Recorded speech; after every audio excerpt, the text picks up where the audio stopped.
हरे कृष्णा कृष्ण कृष्ण हरे हरे, हरे राम राम राम हरे हरे। तो सभी भक्तों का स्वागत है और बहुत बहुत धन्यवाद। और मैं बहुत कृतज्ञ हूँ सभी भक्तों का जो एकत्रित हुए हैं आज की कथा में। तो हम श्रीमद् भागवतम के जो है तीसरे स्कंद के 9वें अध्याय तकरीबन समाप्त कर चुके थे। कल सिर्फ 4 श्लोक बचे थे। तो कल हमने जो है फलस्तुति सुनी कि कैसे जो इस ब्रह्मा जी की प्रार्थनाएं सुनते हैं तो उनकी सारी इच्छाएं की पूर्ति होती है। तो यहाँ पे विशेष रूप से आध्यात्मिक इच्छाओं का वर्णन किया गया है जो प्रभुपाद जी बता रहे थे। ये 3.9.40 श्लोक का मैं वर्णन कर रहा हूँ। तो प्रभुपाद बता रहे हैं कि उसके तात्पर्य में एक श्लोक पहले कि कैसे ब्रह्मा जैसे भक्त जो परंपरा में आते हैं उन सबके एक ही इच्छा होती है कि सारे जीवों को भगवान से जोड़ दें। तो ब्रह्मा जी के मन में एक ही उद्देश्य था कि वो जितना भी सृष्टि का निर्माण कर रहे हैं उन जीव के लिए इंद्र भोग का प्रबंध करें, क्योंकि वो इंद्र भोग करने के लिए इस भौतिक जगत में आए हैं।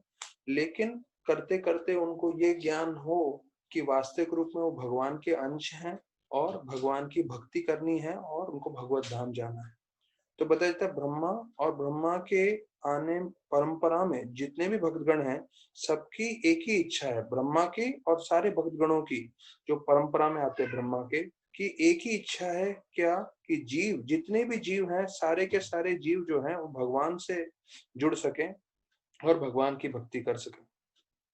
तो जब हमारे मन में ये इच्छा रहेगी कि सब जीव भगवान से जुड़ जाएं तो हमें भगवान का असली में आशीर्वाद मिलेगा। तो यहाँ पे वर्णन आ रहा है 40वें श्लोक में, सर्व काम वर ईश्वर। सर्व काम मतलब हमें इतना तो संस्कृत समझ में आ ही सकता है। सर्व काम मतलब सभी इच्छाओं की पूर्ति करने वाले वर ईश्वर जो है वर देने में सबसे उत्तम, इसलिए उनको वर ईश्वर बताया गया है।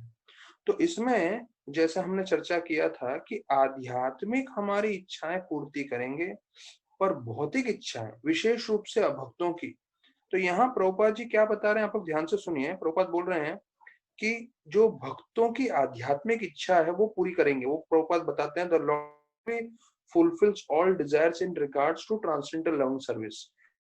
तो एक चीज ये 40वां श्लोक फलस्तुति है और फलस्तुति ये बता रहा है कि सर्व जो है काम की सर्व काम की इच्छा पूरी करने वाले हैं। तो यहाँ पे अगर हमारे जीवन में आध्यात्मिक कुछ भी इच्छा है वो पूरी तरह से संपन्न हो जाएगा। पर अगर बताया जाता है कोई अभक्त है या कोई ऐसे भक्त जो अभी अभी भक्ति प्रारंभ किए हैं और वो प्रार्थना कर रहे हैं और उनके मन में अलग अलग इच्छाएं वो पूरी नहीं होगी। तो प्रभुपाद लिखते हैं but he can not fulfil the whims of non devotees. भक्तों की इच्छा तो पूरी नहीं करेंगे, ये तो स्पष्ट बता दिया उन्होंने।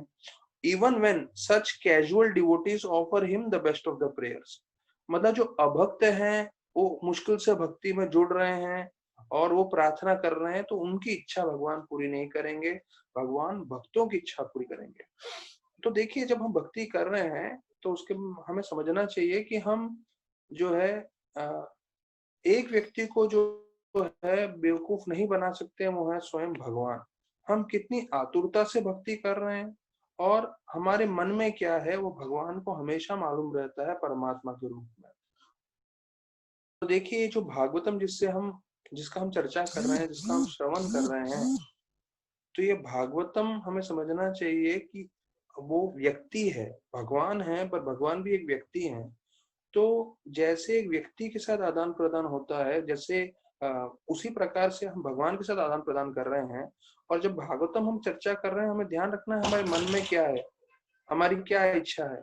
अगर हमारी इच्छा कोई भी भौतिक रहेगी तो भगवान या भागवतम हमारे साथ वैसा आदान प्रदान नहीं करेंगे, क्योंकि भगवान चाहते हैं कि शुद्ध भक्ति जो है, अन्य अभिलाषता शून्यम।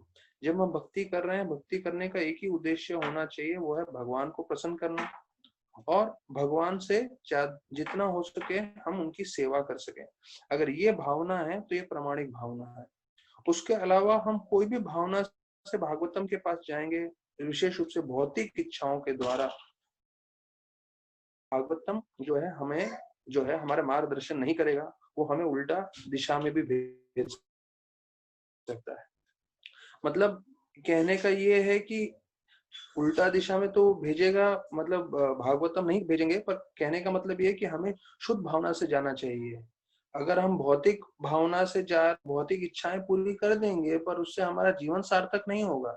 हाँ, समझ लीजिए मैं भागवतम इसलिए पाठ कर रहा हूँ कि मुझे बहुत सारा धन चाहिए, तो धन आ जाएगा, लेकिन धन से हमारा जीवन सार्थक नहीं होगा। हमारा जीवन सार्थक होगा भगवान को प्रसन्न करने से, भक्तों को प्रसन्न करने से और भक्ति में प्रगति करके भगवत धाम जाने से।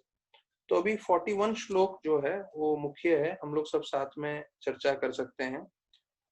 कुरुतेन तपसा यज्ञेर दानेर्योगा समाधिना राधन श्रेयासम पुंसाम मत प्रीति तत्विन मतम मत प्रीति। अब इस श्लोक में बताया गया है कि जो भी हम कार्य कर रहे हैं, यहाँ पे बताया गया है तप, यज्ञ, दान, योगा, समाधि, जितना भी ये सब कार्य कर रहे हैं, इसका कामयाबी कब होगी और उसका सबसे ज्यादा फायदा कब होगा, जब वो भगवान को प्रसन्न करेगा। तो यहाँ पे लिखा है संस्कृत में मत प्रीति। मत प्रीति का मतलब ये है कि भगवान संतुष्ट होने चाहिए।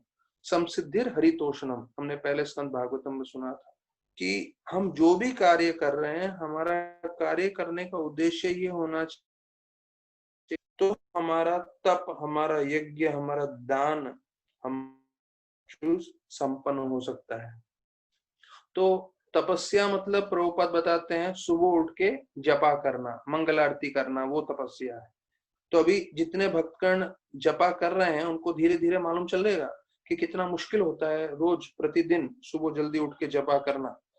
तो प्रभुपाद वो तपस्या बोलते हैं, और बोलते हैं एकादशी में जितना हम ज्यादा से ज्यादा भक्ति कर सके, फास्टिंग कर सके, वो भी तपस्या है।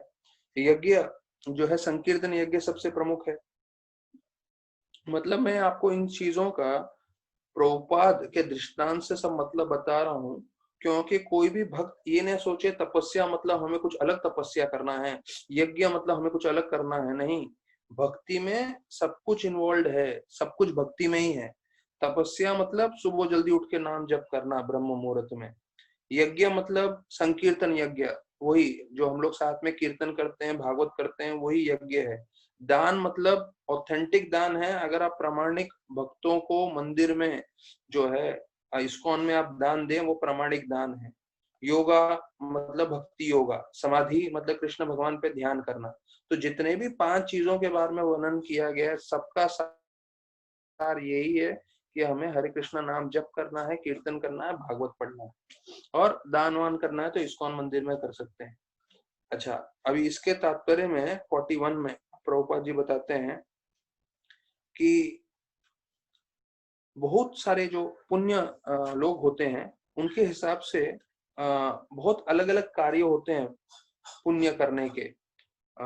जैसे वो बता रहे हैं कि दान पुण्य करना, या देश के लिए कुछ करना, या पूरे विश्व के लिए कुछ करना, और अलग अलग तरीके से बता रहे हैं कि ये सब चीजें प्रभुपाद बता रहे हैं, लोगों के मन में आता है कि इससे हम जो है सबसे उत्तम कार्य कर सकते हैं। लेकिन इन सब चीजों के पीछे प्रभुपाद बता रहे हैं, अगर कृष्ण भगवान संतुष्ट होंगे तो आपको सफलता मिलेगी। तो फिलंथ्रॉफी मतलब दान पुण्य करना, लोगों को मदद करना। नेशनलिज्म मतलब देश के लिए करना। अच्छा, देश के लिए आप लोगों को एक बताना जरूरी है। कई बार हम लोगों को लगता है कि देशभक्ति सबसे प्रमुख है और हमें देश के लिए हम करना चाहिए। मतलब ऐसा सोच विचार करना सही भी है, और इसका एक आपको दृष्टांत बताता हूं मैं। देखिए 1947 में जब इंडिपेंडेंस मिला हमें, उससे पहले आप एक 10 साल पहले ले लीजिए, 1937 से 47 का दौर, जब बहुत सारे हमारे देशभक्त लोगों ने अपनी जान दी थी ब्रिटिशर्स को भारत से निकालने के लिए। भगत सिंह बोलिए या जितने भी भक्तगण हैं, तो हमारा प्रणाम है उनके चरणों में। उन्होंने जो किया उसके लिए हम हमेशा कृतज्ञ रहेंगे आजीवन काल के लिए। एक प्रश्न है, उन्हीं देशभक्तों को 2020 में लेकर आइए और दिखाइए देश की ये परिस्थिति है, और उसके बाद बोलिए आप अभी भी 2020 में भी अपना जीवन देने के लिए तैयार रहेंगे? शायद जितने भी देशभक्त हैं वो सब नहीं बोलेंगे। क्यों नहीं बोलेंगे? क्योंकि देख रहे हैं कितनी तरह से भ्रष्टाचार बढ़ गया है, कितने तरह से कितने जो उच्च स्तर पे नेता लोग हैं, वो लोग अपने निजी लाभ के लिए कार्य कर रहे हैं, देश के कल्याण के लिए बिल्कुल नहीं कार्य कर रहे हैं। तो आप सोचिए, जो 1940 में जो स्थिति थी, 2020 में वो स्थिति पूरी बदल गई है 80 साल में। जो जिस देश के लिए लोग जान देना चाहते थे, वही लोगों को अभी लेकर आएंगे तो शायद वो बोलेंगे नहीं, इसका इतना उपयोग नहीं है। तो उसी प्रकार से प्रभुपाद जी जब भक्तिसिद्धांत ठाकुर से मिले, तो भक्तिसिद्धांत ठाकुर ने स्पष्ट बोल दिया, देशभक्ति अपने जगह पे है, पर जो सबसे मुख्य चीज है वो है कृष्ण भक्ति। अगर आप कृष्ण भक्ति करेंगे तो देश विदेश सब लोगों का उद्धार होगा, सब लोगों का कल्याण होगा, और भगवान की विशेष कृपा भी रहेगी तो देश का भी पूरी तरह से कल्याण होगा, देश भी पूरी तरह से प्रगति करेगा, जितने सारे लोग भक्ति में आ जाएंगे। तो यहाँ पे भी वही बताया गया है कि कृष्ण भगवान को प्रसन्न करना सबसे मुख्य उद्देश्य है। फिर बताते हैं कि अर्जुन की क्या भावना थी। वो पहले युद्ध नहीं करना चाहते थे, लेकिन फिर कृष्ण भगवान का सुन के उन्होंने युद्ध करने के लिए जो है वो मान गए। तो उसी प्रकार से जो भक्त होता है वो अपने विचारधारा को छोड़ देता है और कृष्ण भगवान की विचारधारा या भक्तों की विचारधारा को स्वीकार कर लेता है, तो वो जीवन में कामयाब होगा। मैं क्या सोचता हूँ वो जरूरी नहीं है, भगवान क्या बोल रहे हैं, भक्त क्या बोल रहे हैं, हमें वो स्वीकार करना है। अर्जुन ने अपना जो विचार है उसको छोड़ दिया और कृष्ण भगवान का विचार स्वीकार कर लिया। वैसे ही हमें भी अब अपना विचार नहीं सोचना है, शास्त्रों का विचार क्या है तो वो हमें स्वीकार करना है। और शास्त्रों का एक ही विचार है कि भगवान को प्रसन्न करना है हर कार्य से। फिर 42 श्लोक जो भी है वो भी हम साथ में चर्चा कर लेते हैं। अहम आत्मा नाम धाता प्रेष्ठा सन प्रिय सामपि अतो मयि रतिम कुर्यात् देहादिर यत्कृता प्रिय। तो इसमें बताया गया है कि सबसे प्रिय जो है, सबसे प्रिय कौन है इस सृष्टि में, वो है भगवान स्वयं। हाँ, तो विशेष रूप से यहाँ पे आ रहा है संस्कृत में जो दूसरा लाइन है, प्रेष्ठा सन प्रियसम, मतलब सब प्रिय चीजों में सबसे प्रिय मैं स्वयं हूं, ये भगवान कृष्ण बोल रहे हैं। तो इसमें बताते हैं कि परमात्मा के रूप में भगवान सब जगह व्याप्त हैं, हमारे शरीर में, हमारे परिवार वालों के शरीर में और बाकी जनसंख्या में। और वास्तविक रूप में बता रहे हैं कि हम लोग एक ही व्यक्ति से आ सकते हैं, वो है कृष्ण। हमें इसके बारे में ज्ञान नहीं है, पर वास्तविक रूप में जो है हम कृष्ण से आ सकते हैं, और अज्ञानवश हमें जो है अपने शरीर से आसक्ति होती है, यहाँ पे बता रहे हैं। तो तात्पर्य में बोलते हैं कि जो भगवान है वो दोनों स्तर पे हमको प्रिय है, भौतिक स्तर पे भी, आध्यात्मिक स्तर पे भी। तो भौतिक स्तर पे कैसे, अभी आध्यात्मिक स्तर पे तो बहुत स्पष्ट है क्योंकि हम कृष्ण भगवान की भक्ति कर रहे हैं, कृष्ण भगवान हमको प्रिय है, वो तो मालूम ही है। और भौतिक स्तर पे कैसे प्रिय हैं वो प्रभुपाद जी तात्पर्य में बता रहे हैं। गीता के 15वें अध्याय के 7वें श्लोक का वर्णन करते हैं, माम अंश जीव लोके जीव भूत सनातना। जो जीव है वो भगवान का अंश है, पहला तो ये चीज हमें समझना है। तो जैसे बोलते हैं आत्मा जो है परमात्मा का जो है, आत्मा जीव को बोलते हैं और भगवान को परमात्मा बोलते हैं। जीव को ब्रह्मन बोलते हैं, परमात्मा को पर ब्रह्मन बोलते हैं। जीव को ब्रह्मन बोलते हैं और भगवान को पर ब्रह्मन बोलते हैं। तो बोलते हैं ये वर्णन कर रहे हैं प्रभुपाद जी कि हम सब भगवान के अंश हैं। और हम जब किसी भी व्यक्ति से प्रेम करते हैं तो हम व्यक्ति से नहीं प्रेम कर रहे, कृष्ण से प्रेम कर रहे हैं। क्योंकि जैसे उनके शरीर में से आत्मा निकल जाती है, तो वो शरीर भले ही पत्नी का हो, पति का हो, माता का हो, पिता का हो, बेटे का हो, भाई का हो, मित्र का हो, किसी का भी आप शरीर बोल दीजिए जिससे आप प्रेम कर रहे हो। जैसी आत्मा निकल जाती है, आप उस शरीर को ज्यादा समय नहीं रखते, उसको अग्नि में दे देते हैं हम। इसका मतलब क्या है, हम शरीर से प्यार नहीं कर रहे थे, शरीर में रहने वाले उस व्यक्ति से प्यार कर रहे थे जो भगवान का अंश है, आत्मा। तो प्रभुपाद जी इसके तात्पर्य में यही चीज स्पष्टीकरण बता रहे हैं कि हम किसी भी जीव से प्यार करते हैं तो वास्तविक रूप में उसमें एक अंश है आत्मा के रूप में, अर्थात वो कृष्ण भगवान का ही अंश है, इसलिए हम प्यार कर रहे हैं। और जैसे वो अंश निकल जाएगा तो हम उसके शरीर को स्वीकार नहीं करते। तो इसलिए इसमें बताया गया है कि दोनों स्तर पे जो है, हम भक्ति के स्तर पे हैं तब भी हम कृष्ण को सबसे ज्यादा प्यार करते हैं, और भौतिक स्तर पे भी हम कृष्ण को ही सबसे ज्यादा प्यार करते हैं। माया के प्रभाव से बस इतना समझ में नहीं आता कि हम कृष्ण को ही प्रेम कर रहे हैं। और फिर बताते हैं कि एक एक बहुत धनी व्यक्ति है लेकिन बहुत कंजूस है, तो हमेशा अपना जीवन दरिद्रता में ही निकाल देता है। लेकिन दूसरी ओर जो व्यक्ति है जिसको मालूम है धन का कैसे सदुपयोग करना है, वो अपना धन का सदुपयोग करके बहुत धनी भी व्यक्ति बन सकता है और बहुत आराम से भी जी सकता है जीवन। तो उसी प्रकार से हमारे पास ये ज्ञान है। अब इस ज्ञान का हम कैसे सदुपयोग करते हैं, हम कैसे अपने जीवन में रोजमर्रा की में कैसे भक्ति अच्छे से करते हैं, कैसे भक्ति में प्रगति करते हैं, उस पे निर्धारित रहेगा हमारे आगे का जीवन। तो प्रभुपाद बोलते हैं हर परिस्थिति में हमें एक कार्य करना चाहिए, वो है भगवान की तरफ प्रेम बढ़ाने का, जो है हमें चेष्टा करनी चाहिए, हमें अग्रसर होना चाहिए। और फिर बोलते हैं that will solve all contending problem. Harmonica जो मुंह पे बजाते हैं, जिसको बाजा बोलते हैं, वहां पे उन्होंने एक किताब देखी और उनको बहुत वो आकर्षित हो गए उस किताब से। और उस किताब में जो है अलग अलग गाने बताए गए थे, और कैसे बजाना है वो बताया गया था। लेकिन महाराज बोलते हैं मेरे पास पैसा नहीं था, और मेरा जो गलत स्वभाव है वो उससे बाहर आ गया।